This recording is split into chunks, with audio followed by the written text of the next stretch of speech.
بعد فقد قال النبي صلى الله عليه وآله وسلم موت العالم موت العالم۔ ایمانی پیغمبر اکرم حضرت محمد مصطفیٰ صلی اللہ علیہ وآلہ وسلم کی بڑی ہی مشہور و معروف حدیث ہے، جس میں آپ نے عالم کے مرتبے اور عالم کے وقار اور عالم کی عظمت کو بیان فرمایا، اور ظاہر ہے کہ اپنے مذہب میں ہر ایک کا درجہ ہے، ہر ایک کی ایک منزلت ہے، اور خصوصی طور سے کہ جب وہ عالم ایسا عالم ہوگا جس کی صاحب دنیا موافقت کرتی ہو، صاحب دنیا جس کی تقلید کرتی ہو، اور جس نے اپنے عمل اور اپنے کردار سے اور اپنی تمام اللہ کی جانب سے جو توفیقات حاصل ہوئی تھیں ان کو بروئے کار لا کر کے مکمل طریقے سے اپنی حکمت عملی کے پیش نظر 2500 سالہ شاہی سلطنت کے تختے کو پلٹ دیا۔ یہ کوئی معمولی بات نہیں ہے، یہ اس بنیاد پر ہے کہ جب عالم باعمل ہوتا ہے ساری دنیا اس کی پیروی و اطاعت کرتے ہوئے نظر آتی ہے۔ ظاہر ہے آج 4 جون ہے اور حضرت امام خمینی رحمۃ اللہ علیہ کی یہ 31ویں برسی کا موقع ہے کہ وہ سارے عالم میں کئی دن سے آپ کی یہ یاد منائی جا رہی ہے، اور ضرورت ہے کہ ان کے کردار اور ان کے اقوال سے اپنی زندگی کو روشناس کیا جائے۔ حالانکہ ساری دنیا میں لاک ڈاؤن کا سلسلہ بھی جاری ہے، مگر اس کے باوجود آپ واٹس ایپ کھولیں یا آپ جو ہے وہ فیس بک کھولیں یا آپ انٹرنیٹ کھولیں، جہاں بھی آپ دیکھیں تو یہ کئی دن سے مسلسل ہر ایک کی زبان پر امام خمینی کا نام جاری و ساری ہے، اور کیوں نہ ہو اس لیے کہ انہوں نے اپنے کردار سے اور اپنے عمل سے اور اپنے فتاوی سے ساری دنیا کی بڑی بڑی طاقتوں کو سرنگوں کر دیا۔ جیسا کہ کسی شاعر کی 4 مصرے بڑے ہی مشہور و معروف ہیں کہ تھا کبھی روس کا چرچا کبھی امریکہ کا، لوگ کہتے تھے یہی سب سے بڑی طاقت ہے، لیکن ایران نے دنیا سے یہ منوا ہی لیا، عشق اولاد علی سب سے بڑی طاقت ہے۔ تو ظاہر ہے کہ یہ اسی لیے اپنے ہاں تقلید کا دروازہ بند نہیں ہوا ہے، تقلید کا دروازہ ہمہ وقت کھلا ہوا ہے۔ وہ اور ہوں گے جن کے یہاں تقلید کا دروازہ بند ہو چکا ہے، مگر بحمداللہ اپنے یہاں اجتہاد اور تقلید کا دروازہ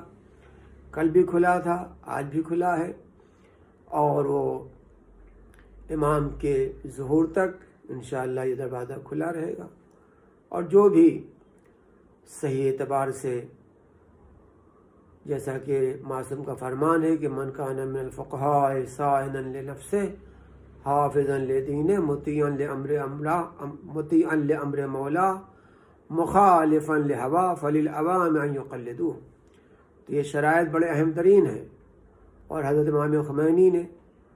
اپنی ذات اور اپنے کردار اپنے اقوال سے دنیا کو اس جانب متوجہ کیا، اور ظاہر ہے کہ جو آپ کا انقلاب اسلامی ہے کہ جو ایک زمانہ تقریباً 4 دہائی کا زمانہ گزر چکا، اور بڑی بڑی سپر پاور طاقتیں چاہتی ہیں کہ یہ انقلاب اسلامی کے آثار کو، حکومت ایران کو ختم کر دیا جائے، تہس نہس کر دیا جائے، مگر وہ سارے کے سارے خیالات، ان کے سارے منصوبے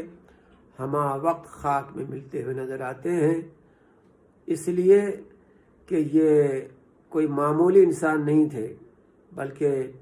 مولا کے غلام۔ اور جب ان سے پوچھا جاتا تھا کہ آپ خوف زدہ کیوں نہیں ہوتے ہیں، تو آپ فرماتے تھے کہ خوف زدہ وہ ہوتا ہے جس کے پاس مال ہوتا ہے، جس کے پاس دولت ہوتی ہے، میرے پاس تو کچھ بھی نہیں ہے۔ اور یقیناً وہ انسان خوفزدہ ہو جاتا ہے مال کی بنیاد پر یا کسی حوث کی بنیاد پر، کسی لالچ کی بنیاد پر، مگر امام خمینی رحمۃ اللہ علیہ، جن کی تأسیس اور جن کے کردار کو آج اگر دنیا اختیار کر لے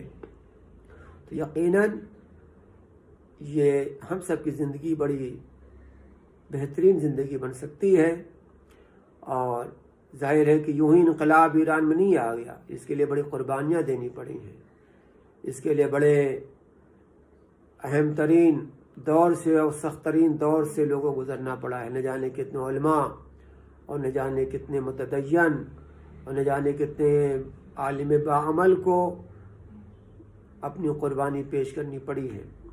یوں ہی ایران میں انقلاب نہیں آ گیا، بلکہ واقعہ یہ ہے کہ جب وہ شاہ کی ظالم فوج وہ تمام کے تمام انقلابیوں اور احتجاج کرنے والوں پر گولیاں برسا رہی تھی، کیونکہ امام خمینی کا پیرس سے یہ فتویٰ آیا تھا کہ وہ جو ان کی تاریخ تھی